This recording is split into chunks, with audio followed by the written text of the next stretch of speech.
This is Donald Parham of the LA Chargers, and you're listening to Chargers Unleashed, part of the LAFB Network. Stay jiggy. 3, 2, 1. This is the Chargers Unleashed podcast. Here are your hosts, Dan Wolkenstein and Jake Hefner. Welcome to another edition of Chargers Unleashed. Jake Hefner and Dan Wolkenstein here with you from the LAFB Network. Today's show, of course, is being brought to you by UFC Fit and Temecula, Golden Road Brewery, Charger, Bolt Family, Tick Pick, and Bet Online. If this is your first time tuning in, make sure to hit that like and subscribe button on our YouTube channel. You can find us on Facebook, Twitter, Instagram, Spotify, and Apple Podcast. Dan Wolkenstein, the keyword today is mandatory. Mandatory minicamps have just begun, which means we're that much closer to the 2022 NFL regular season for your Los Angeles Chargers. It feels good to say that, but I know that come 3 days from now, we're going to be right back in the purgatory that I hate. But anywho, Dan Wolkenstein, how are you, sir? You actually had a very nice weekend coming off of the Donald Parham gathering with the Die Hard Bolt Club. Before we get into things, tell us about your weekend. Weekend was great. I want to hear about your weekend as well. But Donald Parham event was amazing. Shout out to Enrique and everyone at the Die Hard Bolt Club. Jen Mills was there. Tony Rodella was there. And a whole bunch of Chargers fans were there at Chicky Chicky Wings in Fontana. The place is absolutely packed, standing room only, line wrapped around the entire restaurant to get memorabilia and pictures and stuff with Donald Parham. Jake, Donald Parham is freaking huge. Like, I know he's 6'8", but when you see him next to every other human in that restaurant, you realize like 6'8" is a big dude. But more importantly, just to see him out there happy, healthy, 100%, excited for the year to come. Out there with the fans. It was such a cool event. Shout out to Die Hard Bolt Club. And just as a tease, there's going to be many more events with some special guests, so stay tuned. But other than that, weekend was great. Weather was great. Sunshine out here in Southern California. Jake, how was your weekend? Before we pay the bills, let's ask how the weekend was. Well, before I tell you that, 2 weeks ago, we met up at 50/50 Slater down in Pasadena with Zion Johnson.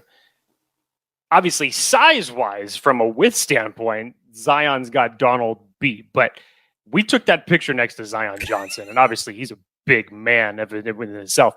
When you took the picture next to Parham, how did it measure up between the two? Was it like noticeably like that much bigger? I mean, we're talking about a 3 to 4 inch difference here. Like I'm pretty sure I'm up to like his chest. Wow. At least you got up to Zion's shoulder when you took the picture. Right. So, wow, that's something. So, but no, it was great. Event was great. And sidebar, Jake, Zion Johnson, we've had Isaiah Spiller, we've had Daniel Jeremiah, we've had quite the last 3 or 4 weeks. A mega crossover. It's been a hell of a month. It's been a hell of a month, and we're in the Let's keep this train going. Jake, how are you, my friend? I'm good. As I was mentioning last week, I had that poker game. I finished fourth. Does that mean I walked away with any money? Absolutely not. I still lost. And then, of course, when I lost, the 3 remaining guys decided, it's like, so, you want to just do 1, 2, 3, divvy up the money? I'm like, the fuck, dude? I was just here. We couldn't have come to this agreement 10 minutes ago? What the hell is going on? Outside of that, went to a great family friend's wedding that I have known for 30 plus years now. Fantastic time. And then Sunday was just relaxing, sir. I take that back. Sunday, I went and saw the new Jurassic World movie. 1 to 10. I'll put it as 6. I wouldn't say that it was as bad as the critics are slamming it for, but definitely my least favorite out of the new trilogy. Second worst for me overall of the 6. But, I'll give it a 6. It had its entertaining moments when the dinosaurs were on. Teaser, not necessarily a spoiler, but for those of you that were looking forward to the legacy characters of Jeff Goldblum, Sam Neill, Laura Dern, they are not just in it for a cameo. I mean, 15 minutes in the movie, they're there, and they're there for the rest of the movie. So they have a pretty intricate yet let's just call it interesting part to play in the movie. But, was it how I would have closed out the trilogy? No. But well, let's go from blockbuster movies that may have flopped to blockbuster as in the Chargers. And we talked about defensive line. No, Sebastian Joseph Day talked about that might be, it was him that talked about blockbuster being the code name or the nickname for the defensive line group, right? It was Brendan Fajoko. Sebastian Joseph Day was the one who hated it. Thank you for correcting me. So blockbuster Chargers this year. We've got Donald Parham that we just talked about. He's healthy back. We've got Derwin updates. By the way, Derwin James might be doing some contract stuff, as well as we heard about some surgery news today, question mark, exclamation point. Joey Bosa now at training camp with everyone. JT Woods has now signed. So I believe that's all of the signings have been done for our rookies. And then some press conference takeaways this week from both Brandon Staley as well as Khalil Mack and Joey Bosa. Jake, before we get into kind of the Derwin James updates to kind of start this thing off, let's pay the bills. Tell them about how they can make the money. Yeah, let's talk about our partners over at Bet Online as they continue to be the number one source for all of your betting needs and sports information. Find all of the latest odds, news, and sports development, including this year's basketball championship in the NBA Finals, the NHL Stanley Cup now that we have between the Avalanche and the Lightning, Major League Baseball, the fast fighting news of the UFC, and even next year's NFL futures. Again, just bring me to September. Damn it. I just need football back in my life. Head on over to the website to use your mobile device to sign up today to receive your 50% welcome bonus on your first deposit. Just use the promo code BLEAV to get the bonus and get into the action. Bet Online, where the game starts. Jake, Bet Online, real quick. Game 6 or Game 7, NBA Finals? Who wins it? I still say it goes back to San Francisco, Game 7. Does Steph have a better game than what he had in Game 5? Yes. Does that mean it's too much to overcome Boston in Boston? I say no, but I say Golden State will finish it in 7. All right, so that's where your money's going. All right, so let's talk Chargers, shall we? We heard some good news and some questionable news that got a little flushed out today regarding one Derwin James. Not only did we hear that he came off of a surgery this offseason that happened, I believe it was week 3, I want to say, in Kansas City. And then afterwards, we then found out that there are preliminary discussions and Derwin James might get a new contract done by the start of the season. Jake, when you heard the news of the Derwin James surgery, scale of 1 to 10, how freaked out were you? Tell us about the injury. I was at like a 3. I mean, come on. First off, we've seen him do this. Then you actually do some digging and you listen to Brandon Staley's comments, which he addressed, saying that when he ended up getting the surgery following the end of last season, it's been done a long time ago. He's recovered. Ago. And if we know anything about Brandon Staley, when he's talking about players that are coming back from injury, i.e. ones that he mentioned today, Khalil Mack, Mark Webb, and of course, Derwin James, the quarterback of your defense, he's going to take everything with every precaution necessary to make sure that when they set foot on the field, that they are 100%. So as he was talking about today, Staley was just sitting James out for pure precautionary reasons. And it was a torn labrum, correct? It was a torn labrum. But to think that he suffered that in week 3 and continued to play throughout the rest of the season on that is pretty damn good. So, and labrums are tricky because they only in certain circumstances, depending on how bad the tear is surgery necessarily required. So it was probably something that he could grit through. Surgery wasn't required. And obviously it doesn't sound like he did anything, could have done anything worse to the shoulder. So it sounds like the surgery has been well. It was done a long time ago. It's old news, and we'll just be ready to see him out there when we finally get into the 7-on-7s. Yes. So crisis averted. And then Jake, we might be seeing a contract extension for a one Derwin James. I mean, are we surprised by that? No, not even a little bit. No, not a little bit. I think the only question people had was if it was going to happen before the season started. I remember like with Keenan Allen, it happened early on. Joey Bosa, I think it happened like the day or like the moment he walked in to, I think it was the preseason or training camp. I forget what it was. I kind of foresee that similar thing happening with Derwin James too. Does he become the highest paid safety? I mean, he'll be up there. I can't fully say that he would, given, that he has missed time with injuries during the tenure of his rookie deal. So I can't say for sure, but who knows? The important thing is that you get this done as quickly as possible. They said that their goal is to get it done before the regular season starts. And when you start looking at the DBs of the other teams that are out there in the league, guys who have big contracts coming up and going into contract years this year, this should be a no-brainer for the Chargers to do. And when you look at the rest of the contracts that they have done, i.e., look at what everybody was freaking out about the contract about Mike Williams when he signed his deal right before free agency, and then the most bonkers wide receiver free agency period that we can ever remember seeing happened, and now that deal looks like a bargain. So in retrospect, you sign a playmaker like Derwin James. As much as Brandon Staley has lauded him for being the quarterback of the defense, there's no question that the Chargers were going to invest in him and re-sign him. There was no way that they were going to be able to let him walk out the door. And now when the numbers come out, compared to what guys may get down the line, it may end up being a pretty marketable deal. Yeah. So, yes, Derwin James most likely will be signed to a contract extension before the season starts. Music to all of our ears. Can't wait for just that to get done. Not to worry about it.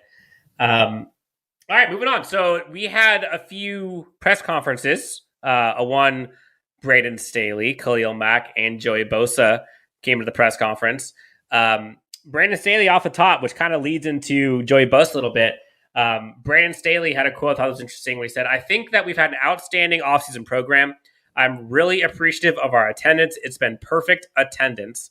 To have the full group here today and to be able to finish our offseason the right way is important. I like the vibe out there. I like the focus, the detail. I think we're controlling the things that are within our control right now." And you saw perfect attendance, Jake. Joey Bosa decided to take a flight across the country and come to camp. Which, has he done that in since he was a rookie? I don't recall him. I don't think he has. So, but Joey normally has his own training regimen that he does before training camp really gets going. Sure. But to see some of these veterans who do not need to prove themselves worth a lick at training camp with the new guys, and Staley talks about kind of the importance of kind of getting everybody acclimated to one another, to see guys like Keenan Allen, like Derwin James, like Joey Bosa, Justin Herbert even. What does he have to do? He doesn't have to prove himself. But all these guys are out there as if they're at their rookie season. They know how special this roster is. We'll talk about it in a little bit here, but a lot of people talked about the potential of this team, and they know there's something special, and they could potentially win it all considering what they saw happen last year in the playoffs. Jake, in terms of takeaways from the Brandon Staley press conference specifically, what were some of the bigger ones you had? I mean, outside of him kind of just giving some player updates on, injured players coming back and guys who were participating today, and obviously the full attendance, I really just took away what he actually said. One of the bigger takeaways was what he said yesterday during media day.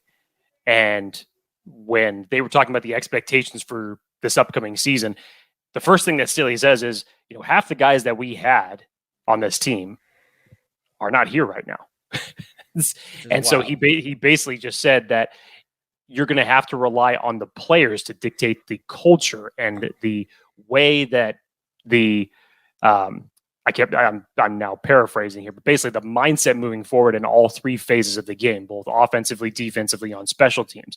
So he obviously takes a lot of pride in getting to know his players. And obviously he has a lot of new faces to get to know this year. Obviously he's got some familiarity with some big names that he had a key hand in bringing over.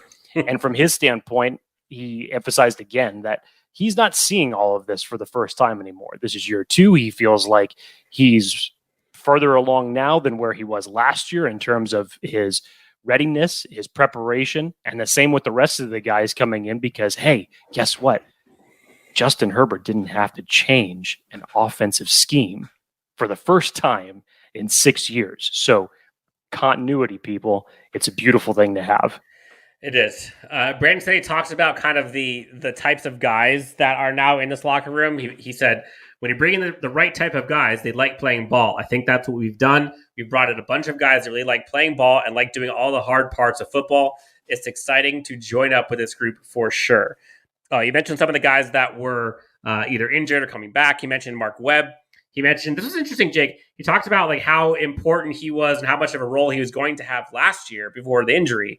And he expects big things from him this year. Excited to see him compete.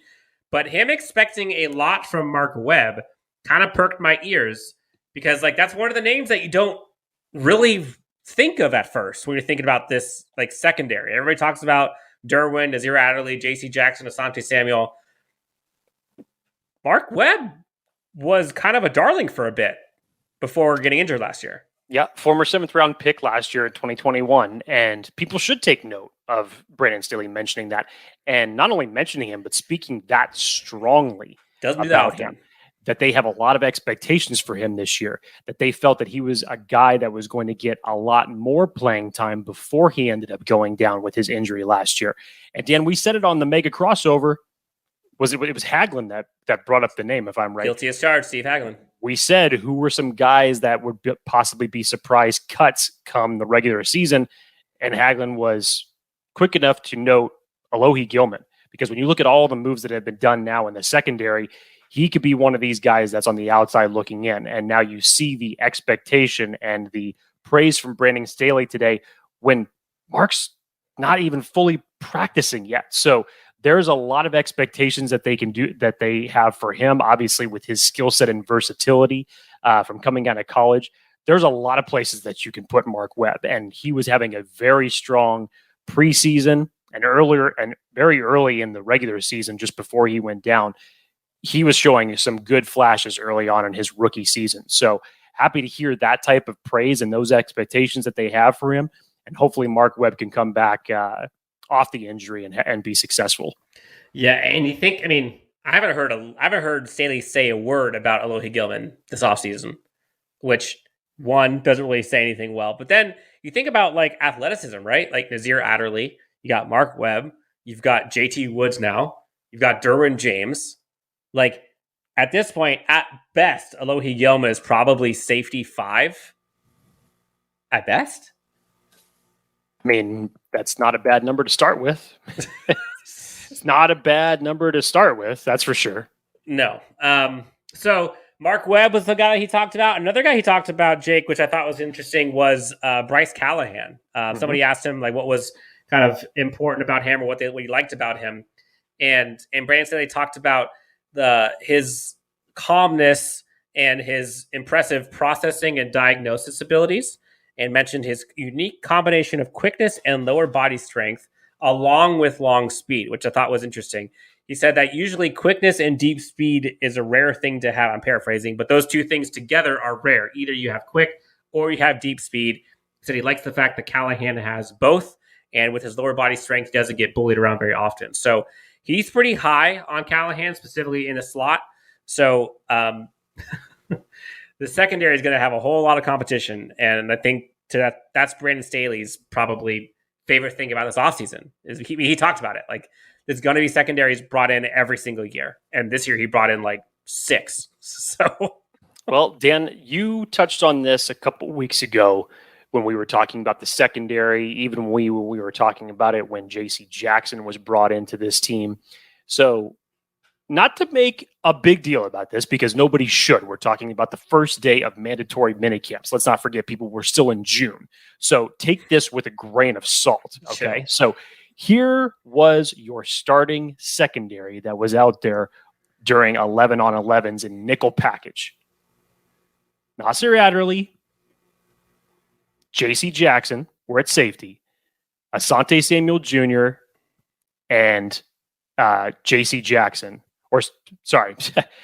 James Nasir Adderley were at safety. J.C. Jackson and Asante Samuel Jr. were your outside quarterbacks, and Bryce Callahan was at nickel defending the slot.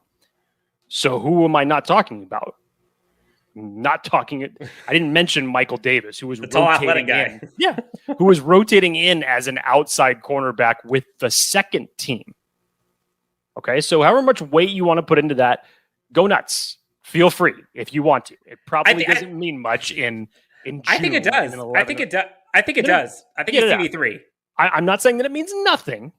I'm just saying, you said it, Dan. There could be a considerable argument that Mike Davis, even with his contract right now, as far as DBs goes, specifically the cornerback unit, he's the second highest paid one out of the four that we've just mentioned. And yet he's going to be starting off as CB4 in the second team. I should say CB3 on the outside, CB4 in totality. Yes. Right. So that was a little bit interesting to me. So will those snaps and those playing times change? Yes, I'm sure that he's going to get a nice rotation with the first team in there for someone who's been in this defense as long as he has. Now, am I trying to poo-poo this in any way? No, because we've heard all along now, since even before the draft started, Daniel Popper had said the Chargers may no longer be as high on Michael Davis as once thought, even coming off of the contract extension that they gave him just 2 short years ago. So take that for what you will. However much salt you want to pour into that grain, be my guest and go for it. Dan Wolkenstein, you were the one that kind of said it as far as the expectations goes. CB4, big deal or not a big deal? For who? For Mike Davis? Definitely Yes. a big deal. Yes. For the Chargers, not a big deal. I think they probably will deploy him as kind of a matchup-based assignment. But it's hard to argue him being any higher than that. He's not going to beat out J.C. Jackson, and he's not quicker than Asante. And from a slot perspective, there's no way he's better than Bryce or Asante. So I don't know. At this point, it almost feels like more of an insurance policy for J.C. Jackson or depth for Asante. See, this is where J.C. Jackson has thrown such a good wrench into this Chargers secondary, because do I think that this is going to kick Mike Davis back to CB4? Possibly. Do I think that that means that he's going to be seeing less to him on the field? Possibly. But remember what Brandon Staley keeps talking about, wanting to be multiple on this team, specifically as it relates to the secondary. Definitely don't want to be finishing last in the league in third down defense anymore. So I think he's going to have a bunch of different packages prepared, because even still, for as many of us, Dan and I agree, from the down year that Mike Davis had, from a physicality standpoint and those measurables, you can't knock that. And Mike Davis still is one of your faster cornerbacks that you have on this team. So I think Staley's still going to find every single way possible to utilize him in the right way in order for him to be ultimately productive. But how about this for a question, Dan? Is this going to be the final year that Mike Davis is on this team? Even with the contract situation, right? It was, I believe it was a 3-year deal that he signed? Mm-hmm. I think so. I don't see how it's not his last year, which is kind of crazy. But given the contracts across the team, across the defense, and given the guys that you just drafted, would you spend $9 million on a CB3 or 4? I don't know many GMs that would. Not particularly. Could he be on the trading block? You never know. Should be interesting. So we talked about Joey Bosa being back, and I think him being at OTAs is obviously something new, and it's not something that usually happens with him.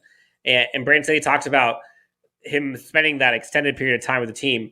He said, I think it's important that he's joining up with some new guys, both with Khalil, Kyle, and then with the new guys, whether it's Austin Johnson, Sebastian Joseph Day, Atito Beniga, and then Morgan Fox. He has a bunch of new players that he's rushing with and playing the running with.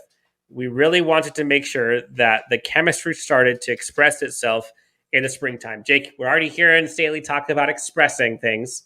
Love when he starts talking about that. Joey Bosa has a crap ton of new players on his defense.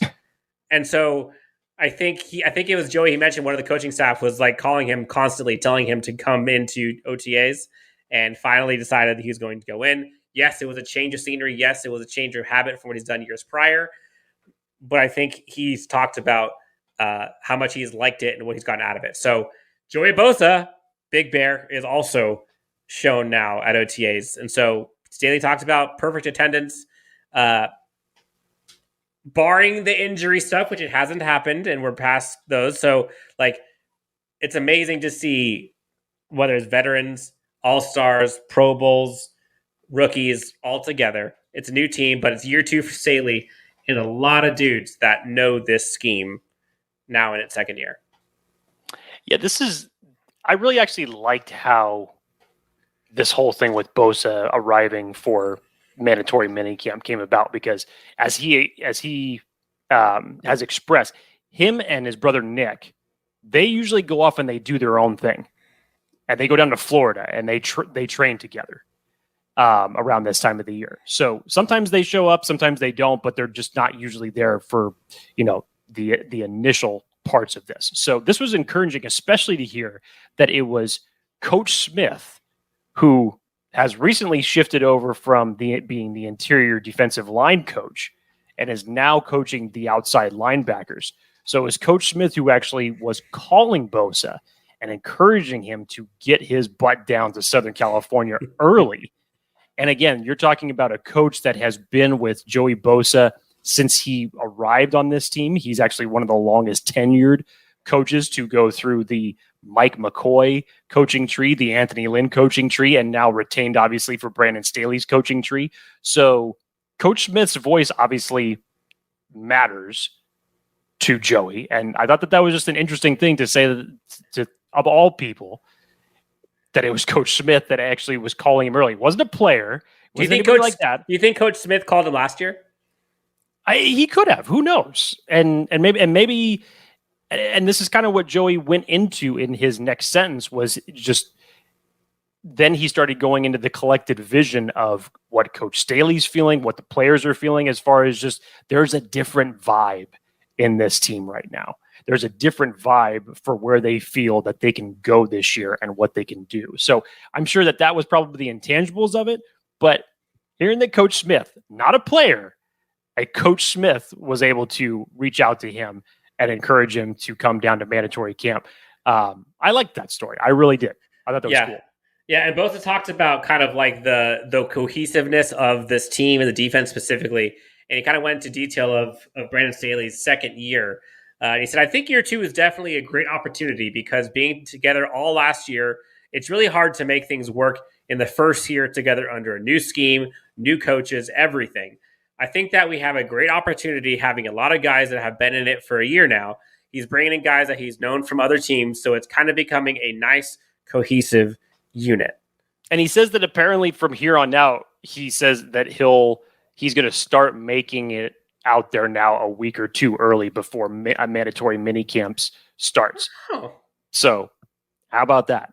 Interesting. And then Khalil Mack came up to the podium and had some things to say. One of the things that stood out to me before I go to you, Jake, he had talked about, like, people were asking him about the familiarity with Staley and the defense and everything. And Staley talked about, like, how he sees Khalil Mack obviously progressing health-wise, but also, like, him getting comfortable in the scheme, comfortable in the system, to where, like, it looks like he's ready to go. And he said that, of all people, obviously Khalil Mack knows his body more than anyone, but Brandon Staley also can see when he is comfortable in the system. But he said, he being Khalil Mack said, that's the thing. Strangely enough, defensive calls are pretty much all the same. It's just different wording. Just figuring out all the different tangibles as far as what Coach Staley and the defensive staff want from myself, first and foremost, making sure I'm able to affect games the way I know how to affect games. You heard from Joey Bosa and Khalil Mack, kind of that mutual respect from each other about what each other brings to the game. I think Joey Bosa talked about they have a very different play style, which I think is going to suit them very well. Khalil Mack is excited, man. I think he talked about like loving the vibe in LA, talked about the food, talked about the culture here, talked about kind of the locker room. I still can't believe Khalil Mack is a Charger, dude. Still can't believe it. Yeah, it's much in the same circumstance, from Staley's perspective as it relates to Khalil Mack. It's again just being more precautionary. He's kept Mack from doing any full speed individual drills during the springtime, but all indications are, according to Staley, that he's going to be ready for training camp. He's just trying to get him acclimated, get him up to full speed to where he knows, and he's even said this today in his press conference, to where he knows that he can do it the way that he's used to doing it, as fast as he wants to do it, and just, where he's getting himself right. So that was encouraging. And then, listening to him and Joey Bosa just talk about playing next to one another. Dan, as you mentioned, picking each other's brains a little bit, learning from one another. While they have the different play style, they think that there's definitely some things that they can learn from one another. I like how Joey emphasizes, like, it's probably not going to change either him or I's the way we play, but we could probably pull some things, here and there from one another. So that was a cool thing to hear, as far as just their gelling is already coming together, it seems like. Yeah, Brandon today talks about Kenneth Murray's health kind of progressing well. Talked about a lot of people have been talking about Kenneth Murray's health progressing. Yes. So, or wondering if it will. Right. So overall, like, we're hearing all the things we want to hear. We're seeing all the things we want to see. It's June. Expectations are through the roof. We're going to go 17-0. Yep. So is every team, and every team is going to win the Super Bowl this year. Yes. JT Woods, Jake, signed his rookie contract, which I believe that puts all of our rookies now signed. And if you're looking at this is actually a question I was thinking of when I heard about the news. JT Woods, Nazir Adderley, Derwin James, Mark Webb, Alohi Gelman. Am I missing anyone? In the safety position specifically? Covered. Where would JT Woods fit in that? In terms, like, is he safety 3? Yes. So he's above. You think he's above Mark Webb? Without question. Question. And we've talked about this, and so have the draft pundits. Our very own Daniel Jeremiah has talked about this. This is the chess piece, essentially, that's going to assist you in moving Derwin James all around the field. So I'll be interested to hear about his ramp-up period throughout training camp, because I think that the expectations that they have for him, while we were just talking about the high expectations for Mark Webb a few minutes ago, the expectations for JT Wood are that much higher. And look how he starts it off. Tipped ball, gets an interception today in the red zone. Nice little start for the rookie. Regression for Justin Herbert, Jake. I think we're going to have to trade him now. Yo. Look, listen to me just for a second, okay? Even if this was not a tipped ball, for those who don't know, it was a tipped ball that went off the hands of Donald Parham today, and as they labeled it, a shoelace interception, which was basically almost hit the ground, and JT Woods was able to scoop it before it hit the ground and have it for interception, which was great. Even if it wasn't that, even if it was just a straight ball, Justin Herbert didn't see him, whatever it is, okay? Be more excited about a rookie defender like that picking off one of the better quarterbacks in the league than looking at it through a different keyhole and thinking that that's Justin Herbert regressing, because Justin Herbert's never played across from JT Woods before, nor has JT Woods played across Justin Herbert before. That old saying, iron sharpens iron. Both guys are going to get better from this. And hopefully, the one thing that really plagued the Chargers last year in terms of the dropped balls, let's cut down on those. Let's have that be the focus. If you're going to be pissed off about anything, be upset that it was a tipped ball, for crying out loud. On both sides of the ball. Like, if we can have drop balls no longer happening from our secondary as well as from our receiving core / tight end, we'll be in a much better situation. Too many people were freaking out about an interception in June during mandatory minicamp. Off a tipped pass. Come on now. Guys. So, look, we talked about all kinds of things, kind of went all across the gamut in terms of some of the updates. Jake, was there anything else in terms of kind of key takeaways? What I know Daniel Popper put out an article that talks about kind of the key takeaways that he had. I know we talked about some of the press conferences and things. Anything that I missed or that you wanted to kind of go over? I mean, 7th round pick Dean Leonard apparently had himself a good day today. Yeah. 3 pass breakups, albeit, yes, we're talking about third string defense here. We are talking about Easton Stick at quarterback here throwing the ball. So, the barometer is not sky high for what we're talking about, the level of what we should be taking into account here. But still, for a guy who's really trying to play his way onto the team and now all of a sudden a crowded secondary group, it's a great start from Dean Leonard on defense. Yeah. And again, like, are we expecting Dean Leonard to be starting the season? Like, no. Like, he's not going to have a starting spot. But is it a good sign that he's outperforming the third string guys? Yes. That probably means that he's fighting for second string, which I think is a good sign for him. And how about this one, Dan? Again, going back to the 11 on 11s in the nickel package, Joey Bosa, Khalil Mack obviously lining up at edge rusher. And then you have Kyle Van Noy and Troy Reeder were at inside linebacker. Now, calm down, or if you're asking yourself, sirens. What the hell? Obviously, there's a number 9 who's still injured. There's a reason, obviously, that he's not out there. Kyle Van Noy, and I think that there's Andrew a Tranquil, reason. where is he?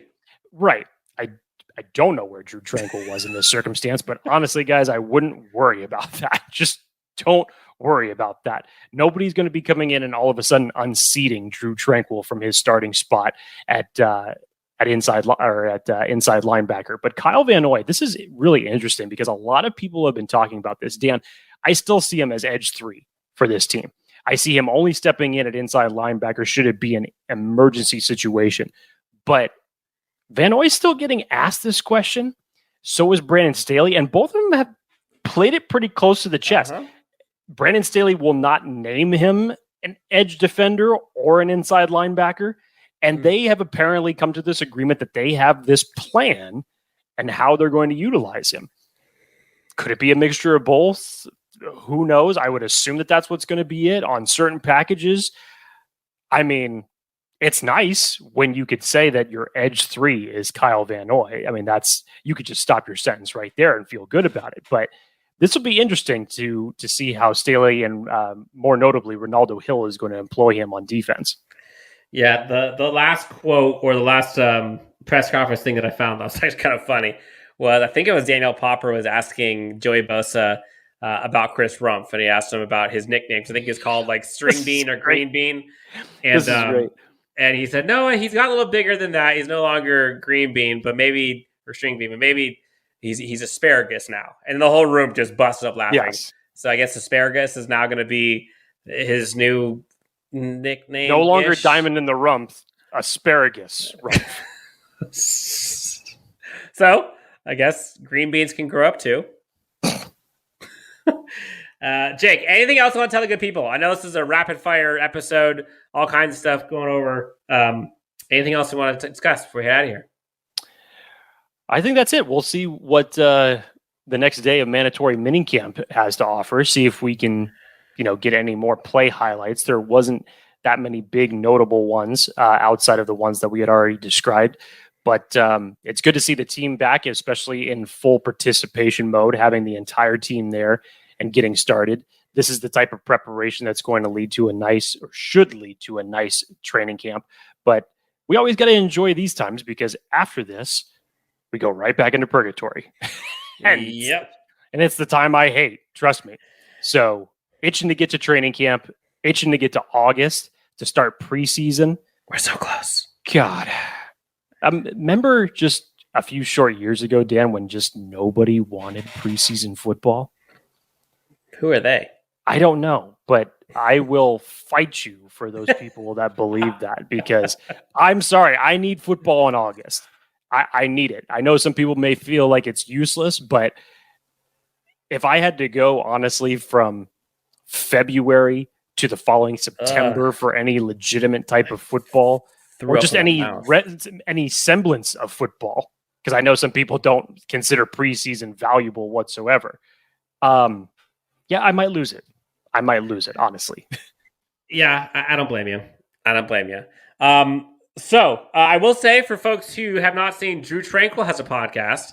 I believe he has Brandon Staley up on. I think he said it was coming out Thursday. Tomorrow. Oh, I thought it was tomorrow, actually. I think he came out afterwards and said, "Oh shoot, I saw today was Wednesday." No, so I think it's actually Thursday. Okay. So be on the lookout for that. Excited to see that. Drew Tranquil is a great podcast, great interviewer. He had one with Justin Herbert a few weeks back, which is fantastic. Encourage you guys to listen to that.